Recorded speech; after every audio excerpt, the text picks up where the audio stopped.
چوتھے نمبر پر جو شخص آتا ہے وہ ہے اللہ کے ساتھ شرک کرنے والا شخص، جو اللہ کی ذات میں یا صفات میں کسی بھی اعتبار سے شرک کرتا ہے، اللہ تعالیٰ شب بارات کی رات میں اس کی مغفرت نہیں فرماتا۔ اور یہ اللہ تعالیٰ نے قرآن کریم میں بہت جگہ بیان کر دیا ہے، اس بات کو صاف کر دیا ہے کہ مشرک، اللہ کے ساتھ شرک کرنے والے کی مغفرت کبھی بھی نہیں کی جائے گی۔ ان اللہ لا یغفر ان یشرک بہ ویغفر ما دون ذلک، اللہ تعالیٰ شرک کرنے والے مرد کو، شرک کرنے والی عورت کی کبھی بھی مغفرت نہیں فرمائے گا۔ اس کے علاوہ جتنے بھی گناہ ہیں ویغفر ما دون ذلک، کبھی نہ کبھی اللہ تعالیٰ ان کو معاف کر ہی دے گا، لیکن شرک اتنا کبھی اور برا گناہ ہے کہ اللہ تعالیٰ اس کی مغفرت کبھی نہیں فرمائے گا۔ اگر ہم شرک جیسے گناہ کو اپنی عقل کی روشنی میں جانچنا چاہیں، پرکھنا چاہیں تو بآسانی پرکھ سکتے ہیں۔ اس کی مثال میں یہ دے کر کے سمجھا دیتا ہوں بہت آسانی کے ساتھ میں۔ بھائی ایک شخص ہے، شوہر ہے، اس کی ایک بیوی ہے، شوہر کا پورا حق اپنی بیوی کے اوپر ہوتا ہے۔ شوہر کو اللہ نے خدا کا درجہ دیا ہے، مجازی خدا کا درجہ، یعنی شوہر کا حق عورت کے اوپر ایسا ہی ہے کہ پہلے شوہر کے ہوتے ہوئے عورت کسی دوسرے سے نکاح نہیں کر سکتی، یہ مسئلہ ہے۔ اب اگر کوئی عورت نکاح نہ کرے لیکن اپنے شوہر کو چھوڑ کر کے کسی دوسرے آدمی سے تعلقات قائم کر لے، جسمانی تعلقات، پھر شوہر اول کو اس بات کی خبر لگ جائے کہ میری بیوی کے کسی دوسرے سے تعلقات ہو گئے ہیں، تو اب آپ مجھے بتائیں کہ شوہر اس بات کو گوارا کرے گا کہ ایسی بیوی کو میں اپنی جوزیت میں رکھوں، اپنے نکاح میں رکھوں؟ خبر ملتے ہی، خبر کی تصدیق ہوتے ہی پہلی فرصت میں اس کی فرصت کر دے گا کہ اب تو آزاد ہے، جو چاہے وہ کر، اب تیرا میرا کوئی تعلق نہیں ہے، تو نے میری خدائیت کے اندر، میری ملکیت کے اندر، میری زوجیت کے اندر کسی دوسرے کو شریک کر دیا۔ یہ غیرت، میری غیرت اس بات کو بالکل بھی گوارا نہیں کرے گی، پہلی فرصت میں اس کو طلاق دے کر کے جدا کر دے گا۔ جب ایک معمولی سا انسان، جب ایک ایسا انسان جس کو اللہ نے ناپاک نطفے سے پیدا کیا ہے، ایسی چیز سے پیدا کیا ہے کہ اگر وہ ہمارے کپڑے پر لگ جائے تو ہم اس کو کپڑے پر لگنا پسند نہیں کرتے، اس کو چھونا تو دور کی بات ہے، اس کو دیکھنا تک پسند نہیں کرتے، اس کو دیکھ کر کے گھن آتی ہے۔ ایسے پانی سے پیدا ہونے والا شخص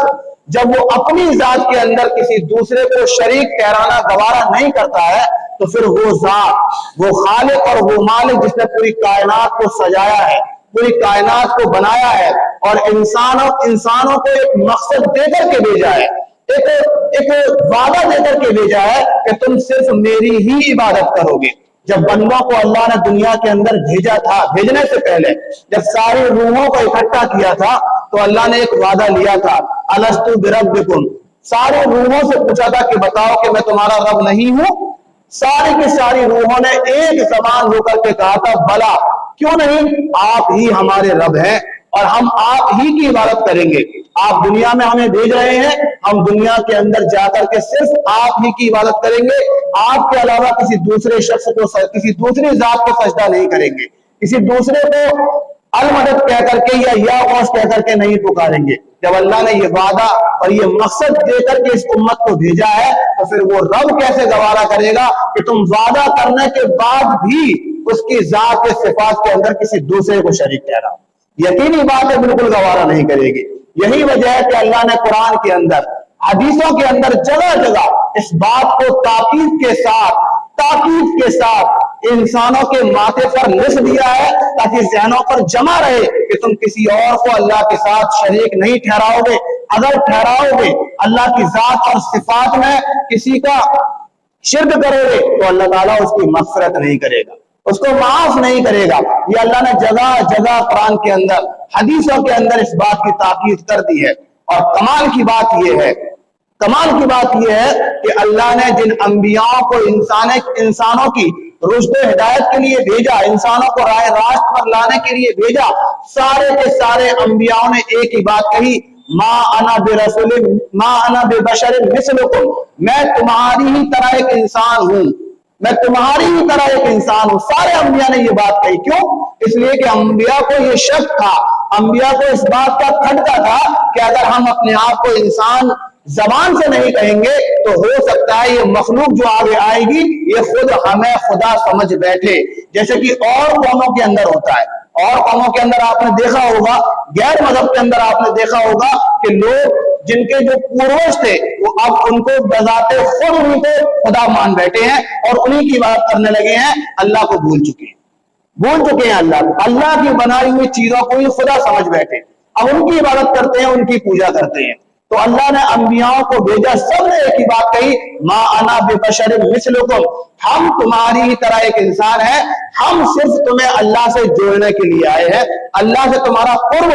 کرنے کے لیے آئے ہیں تاکہ تم اللہ کے قریب ہو جاؤ، اللہ سے اپنا تعلق مضبوط کر لو۔ ہم صرف تمہارے نبی ہیں، تمہارا کام اتنا ہے کہ تم ہمارے اوپر ایمان رکھو، اپنا جیسا ہمیں انسان سمجھو، اور ہم صرف تمہارے لیے ایک نبی کی حیثیت رکھتے ہیں، تمہاری طرح ایک انسان ہے۔ یہ اللہ نے سبق دے کر انبیاء کو بھیجا تاکہ قوم شرک کے اندر مبتلا نہ ہو۔ کہ آج ہمارا معاشرہ شرک کے اندر مبتلا نہیں ہے، کہ آج ہم اللہ کی ذات اور صفات میں شرک نہیں کرتے ہیں، کہ ہم یہ عقیدہ نہیں رکھتے ہیں کہ اللہ تعالیٰ ہماری مدد کرنے والا تو ہے ہی، لیکن اللہ کے علاوہ کوئی اور ہے جو ہماری مدد کرتا ہے۔ یہی تو وجہ ہے کہ ہم یا غوث جیسے نعرے لگاتے ہیں۔ یا غوث کا مطلب سبھی جانتے ہیں، سب کو جو یا غوث کوئی مدد، یا غوث المدد کا نعرہ لگاتے ہیں، ان کا عقیدہ یہ ہوتا ہے کہ شیخ عبد القادر جیلانی رحمت اللہ علیہ، جن کا لقب غوث پاک ہے، وہ یہ سمجھتے ہیں کہ حضرت شیخ عبد القادر جیلانی رحمت اللہ علیہ بھی مدد کرتے ہیں۔ غوث کا معنی ہی مدد کرنے والے کے ہے، اس لیے وہ پکارتے ہیں یا غوث المدد، اے عبد القادر جیلانی ہماری مدد کیجئے۔ یہ شرک ہے اللہ کے ساتھ، یہ اللہ کے ساتھ کھلا ہوا شرک ہے۔ یہ الفاظ استعمال کرنے والے مشرک ہیں، ان الفاظوں کے ساتھ جینے والے اللہ کے ساتھ شرک کرنے والے ہیں۔ کل جب نامہ اعمال کھولے جائیں گے، اعمال کے دفتر کھول کے سامنے رکھے جائیں گے، جس نامہ اعمال کے اندر انسان کا ہر چھوٹے سے بڑا گناہ درج ہوگا، سب سے اوپر یہی گناہ ہوگا جو شرک کا ہوگا، سب سے اوپر یہی گناہ ہوگا جو شرک کا ہوگا۔ سارے گناہوں کو بھول جائیں آپ، جب اللہ کی اور فرشتوں کی نگاہ اس گناہ پر پڑے گی تو پھر دوسرے گناہوں کی طرف اللہ نگاہ نہیں دوڑائے گا کہ تم نے کون سے اور گناہ کیے ہیں۔ جب سب سے بڑا گناہ ہی سب سے اوپر لکھا ہوگا، اسی گناہ کی بنیاد پر اللہ تعالیٰ فرشتوں کو حکم دے دے گا کہ اب اس کے پیروں کے اندر لوہے کی گرم زنجیریں ڈال کر کے، اس کے گلے میں توق ڈال کر کے کھینچتے ہوئے جہنم کی وادیوں کے اندر لے جاؤ۔ اب اس کا سزا یہی ہے کہ اس نے سب سے بڑا جو گناہ کیا ہے وہ میری ذات کے اندر شرک کا کیا ہے۔ تو شرک اتنا بڑا گناہ ہے کہ اللہ تعالیٰ اس کی مغفرت نہیں فرمائیں گے۔ بعض روایتیں یہ ہیں کہ کبھی مغفرت نہیں ہوگی،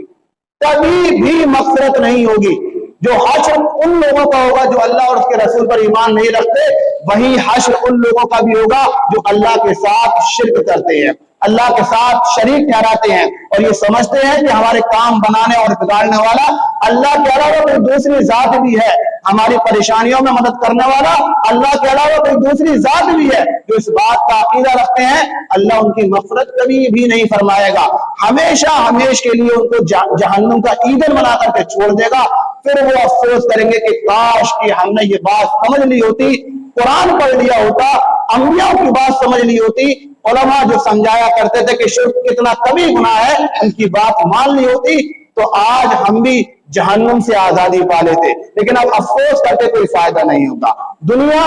دار الامتحان ہے، دنیا توبہ کا گھر ہے۔ انسان سے یہاں کتنا بھی بڑا گناہ ہو جائے، صدق دل سے اللہ سے اگر معافی مانگ لے گا تو اللہ ہر ایک گناہ کو معاف کر دے گا۔ التائب من الذنب کمن لا ذنب لہ، روایت ہے کہ توبہ کرنے والا، گناہوں سے اپنے آپ کو بخشوا دینے والا شخص ایسا ہی ہوتا ہے جیسے کہ اس نے کبھی بھی زندگی میں گناہ نہیں کیا۔ لیکن شرط یہ ہے کہ گناہ پر جو توبہ ہونی چاہیے وہ صدق دل کے ساتھ ہونی چاہیے، ایسی توبہ ہونی چاہیے کہ اب کبھی اس گناہ کو انجام نہیں دیں گے۔ ہاں اگر پھر کبھی زندگی میں خدا نہ خواستہ نہ جان کر کے انجانے میں گناہ ہو جائے گا تو اللہ تعالیٰ خود بخود اس کو معاف کر دے